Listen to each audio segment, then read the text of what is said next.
안녕하세요. 책 읽는 왕언니입니다.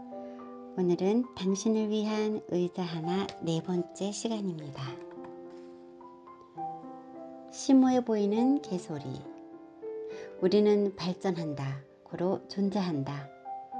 우리를 성층권에 다다르도록 만드는 배움의 영적 기품 안에 존재하라. 오늘날의 과학은 자연의 본질이 지혜라는 사실을 발견했다. 위에 제시된 문장들을 읽고 여러분은 어떤 생각을 했을까? 그래, 맞아. 배움의 영적 기품 안에 존재해야겠구나. 자연의 본질이 지혜로군. 이런 식의 반응을 하고 있나요? 아니면 무슨 개소리야? 말도 안 되는 소리 집어치워. 혹은 저런 말들의 근거는 무엇이지? 이런 의구심을 품으며 읽고 있을까? 위에 나오는 문장은 모두 뉴에이지 개소리 생성기에서 만들어낸 말이다. 그럴듯한 단어들을 문장이 되게 잘 나열해서 마치 멋진 격언처럼 만들어주는 사이트다.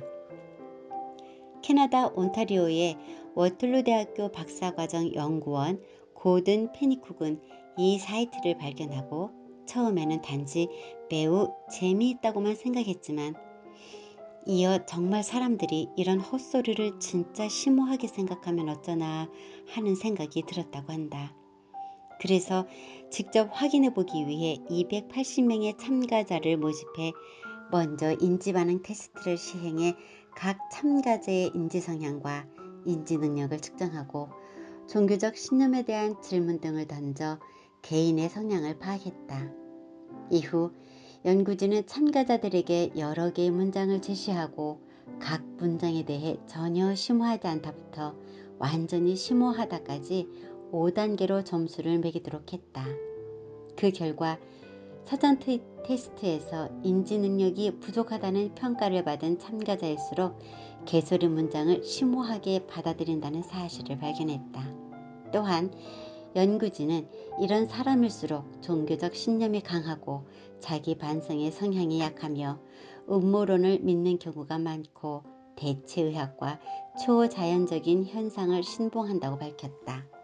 그는 이런 결론을 내린다. 가짜 명언에 속을수록 신앙심이 깊고 지적 수준이 낮다. 니체는 우리에게 망치 하나씩 들고 다니라고 권한다. 그리하여 우리가 만나는 종교적 도구마, 문화와 관습에 따라 당연하게 받아들였던 가치나 풍습들을 그 망치로 깨부수어 보라고. 그리하여 그것이 참인지 거짓인지 스스로의 사유로 확인하는 것이 주체적 삶의 자세라고 말이다. 그대는 망치를 들고 다니는가? 아니면 여전히 심오해 보이는 개소리에 현혹되며 살고 있는가? 내 안의 현자는 내게 이렇게 말한다.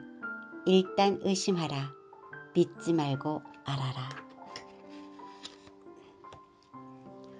고요함은 청진기다. 고요함은 신이 사용하는 언어다. 에크하르트 톨레. 고요하면 알게 되고 알게 되면 고요해진다. 보주국사 진울. 홀로 있음, 고요함은 우주가 통째로 말을 걸어오는 순간이다. 허허당 스님. 고요함은 청진기다. 나. 신의 소리를 듣고 우주와 말을 하고 진리를 이해하는 것도 중요하다. 그러나 그 무엇보다 중요한 것은 결정적인 순간에 내가 사랑하는 사람들의 무언의 소리를 들을 수 있어야 한다. 무언의 소리는 소리 없음 속에서만 들을 수 있다. 그래서 나는 고요함을 청진기로 표현해 보았다. 마음을 고요히 하려면 가급적 유수와 멀리하는 것이 좋다. 각종 SNS도 고요함을 방해한다. 성인들의 지혜를 담은 글들을 읽는 것이 좋다. 글 내용을 묵상한다면 더욱 좋다. 청정한 사람과 벗하는 것이 좋다. 청정함과 고요함은 친구다. 무엇보다 홀로 있으라. 홀로 있을 때 내면의 소리는 물론 신의 언어와 접촉할 수 있다. 걸을 때나 앉을 때나 서 있을 때나 누워 있을 때 그 어느 때라도 숨이 들고 나는 것을 알아차린다면 고요함은 나와 하나가 된다. 이 모든 것이 명상으로 통한다. 명상은 고요함의 아버지다.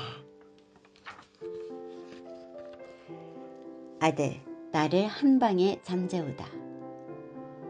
2016년 1월 29일 늦은 밤, 술 한 잔 마시고 집에 들어왔다.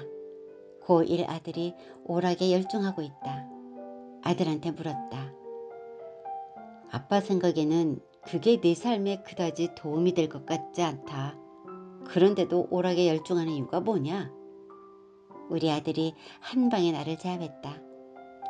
아빠가 술 마시는 이유와 똑같아. 나는 두 말 못하고 조용히 내 방에 들어왔다. 고양이를 개로 바꾸고 싶어하는 남편. 아내 성혜 씨와 남편 은섭 씨, 이렇게 한 부부가 있다. 성혜 씨는 내향적이면서 완벽주의적인 성향에다가 자기중심적인 성격의 소유자다. 그 남편 은섭 씨는 항상 사람이 그립고 정에 목말라 있으며 다른 사람에게서 인정받고자 하는 욕구가 강하다. 학교 다닐 때 운동을 하다 그만둔 이후로 건강은 직업을 찾지 못하고 삶을 낭비하고 있다. 그는 아내에게 불만이 많다. 소위 아내의 폭언과 폭행에 시달린다며 자신이 피해자임을 강조한다. 종종 얼굴이나 목에 생채기가 나 있다.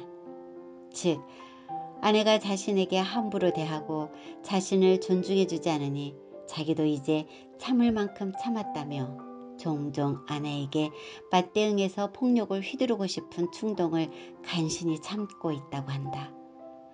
어떤 때는 죽이고 싶은 충동도 생겨난다고 하소연한다. 그러면서 항상 시선은 아내를 향해 있다. 아내 얘기 외에는 할 얘기가 거의 없는 듯하다. 아내는 남편의 집착 때문에 진절머리가 난다고 한다. 남편이 안정된 직장이 없어 돈벌이가 시원찮으니 미래가 불안하고 남편의 섬세하지 못한 일상적인 행동들로 그로 인해 짜증이 가중된다고 한다. 더군다나 자신의 성마르고 완벽주의적인 성향으로 인해 상대에게 만족도가 낮다.